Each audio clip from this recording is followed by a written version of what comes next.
Handicap Vie Dignité a été fondé en 1991 suite au décès dans des circonstances tragiques d'incompréhension des besoins de ma cousine qui était lourdement handicapée.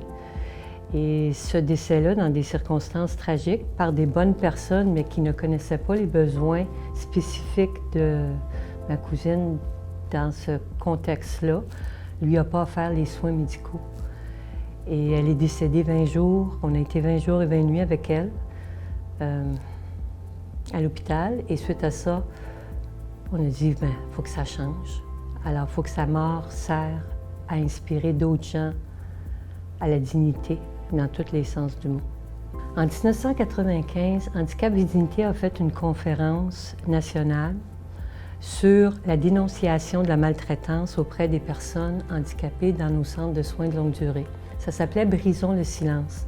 À cette époque, la maltraitance n'était pas reconnue comme problème de société ou systémique, à tout le moins pour les personnes lourdement handicapées. Et là, le 24 octobre 2018, pour moi, c'est un tournant historique dans la problématique de la maltraitance à la bientraitance. On n'est plus capable d'entendre parler de maltraitance parce que ça fait mal, parce que ça nous fait peur, parce qu'on est les prochains salistes ou parce que ça va être quelqu'un qu'on aime qui va être là. Alors là, il faut se dire que tout le monde maintenant reconnaît que la maltraitance, elle est d'ordre systémique. Et on a un rôle à jouer pour changer ça. On a toute une possibilité de faire une différence.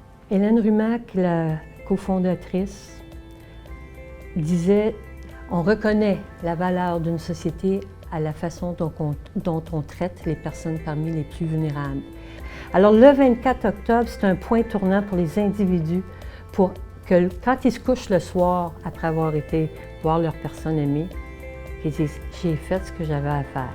Qu'advienne ce qu'advienne, j'ai fait ce que j'avais à faire, mais là j'ai les outils pour le faire. Avant, je ne les savais pas. » Le 24 octobre, si vous venez à notre conférence, que ce soit en salle, que ce soit via la web diffusion, que vous n'avez pas le temps de venir là, mais on va rediffuser ça sur notre site Internet.